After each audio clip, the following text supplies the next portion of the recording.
Continuing our week-long arc of people missing the point entirely when it's right in front of their faces just so that they can make up their own thing, you've noticed ever since the whole ICE agent versus Renee Good thing, you've seen a lot of people trying to figure out why.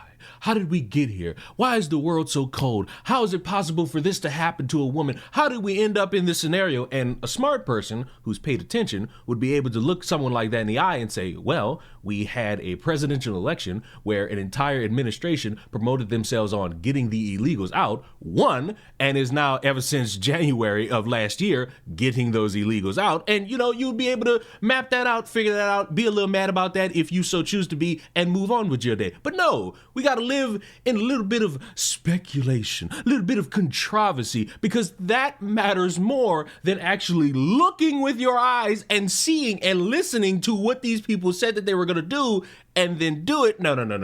That's too difficult. You have to, in retrospect, somehow tie a woman getting shot by an ICE agent and also a black man getting shot by an ICE agent, because remember, no one cares about Keith Porter, and no one knew about Keith Porter because he's black and no other reason. You have to tie those into a bunch of leftists, I guess, making fun of Charlie Kirk.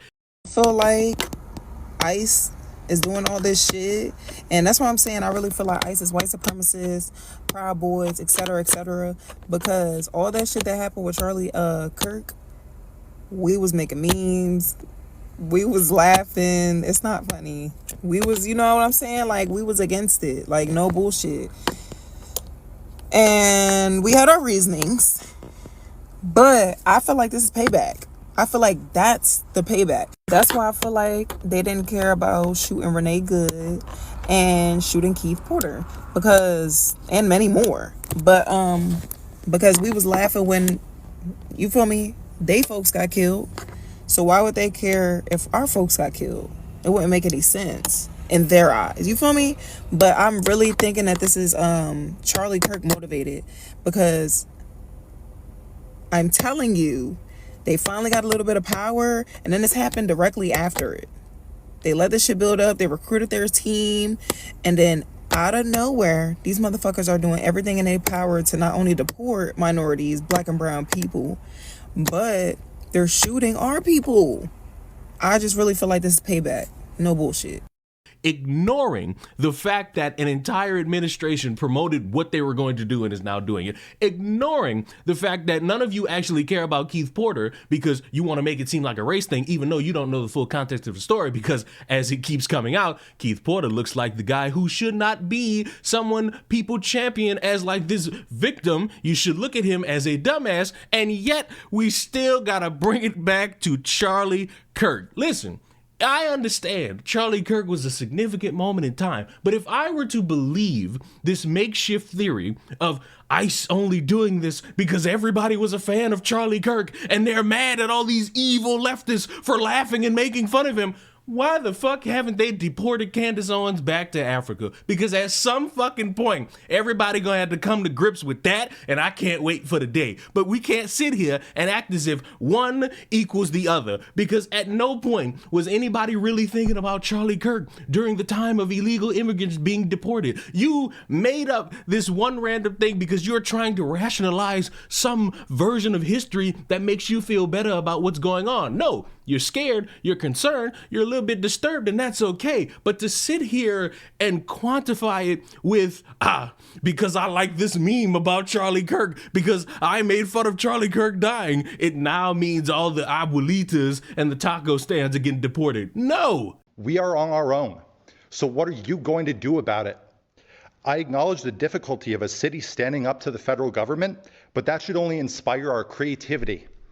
I would recommend that our snowplows should dump snow to block the roads to the Whipple building and any staging areas to prevent these thugs from launching violent raids on our city. Also, our traffic laws apply to everyone.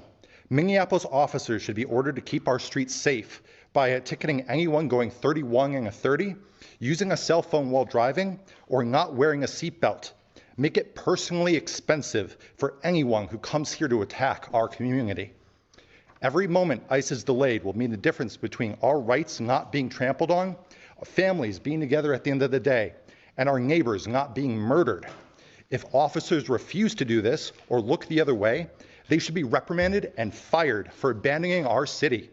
Then volunteers should be vetted and deputized to enforce traffic laws and given a path to becoming sworn officers for stepping up in this crisis.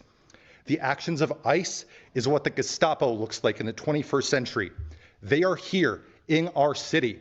What are you going to do about it? Thank you.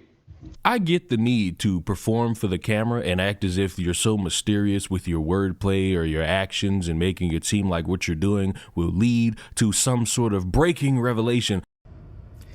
This whole entire administration is so fucked. I'll tell you, it's so fucked. It actually put my body into menopause.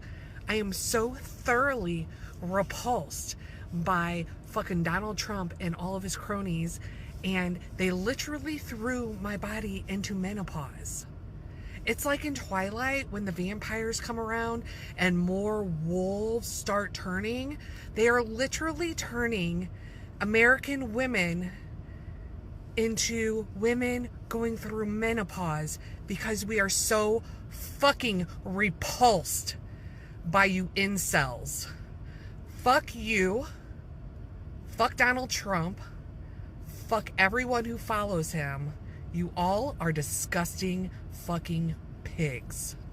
It's hard to get used to getting used to violence. How do we fight desensitization? I think by humanizing everybody in your life, humanizing your neighbors, humanizing the people you disagree with.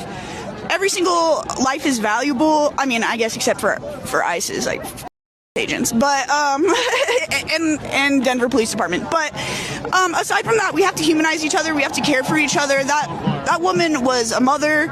She was a legal observer. Fuck everything that's going on. We have to turn shit upside down. But honestly, sometimes it's just cut to print. I know we spend our time theorizing everything from the air to how much weed we want to smoke, but sometimes something is just that simple. An administration promoted themselves as wanting to get illegal immigrants out, and they won the presidency, the House, the Senate, all of that, and they've spent dedicated time getting the illegals out. You could say it's unfair, unjust, unconstitutional. They did promote themselves as doing that, and they're doing it. It wasn't, we're doing this for Charlie Kirk. They was doing that before Charlie Kirk caught a bullet. And I don't know how we've now mapped it out as if we've missed an entire promotional campaign just to then start saying, they want revenge because we made fun of one of their mascots. No, it's just clear cut and simple. And if you spend your time trying to twist yourself into a pretzel, trying to make things make sense, you'll just look stupid for everybody that's seeing you contort your body. And in the meantime, I'd recommend everybody subscribe to the channel because I will see you after I spend a week in a hole because I'm about to watch my football team get exposed for the frauds that they are because it's time for this shit to end. Bye-bye.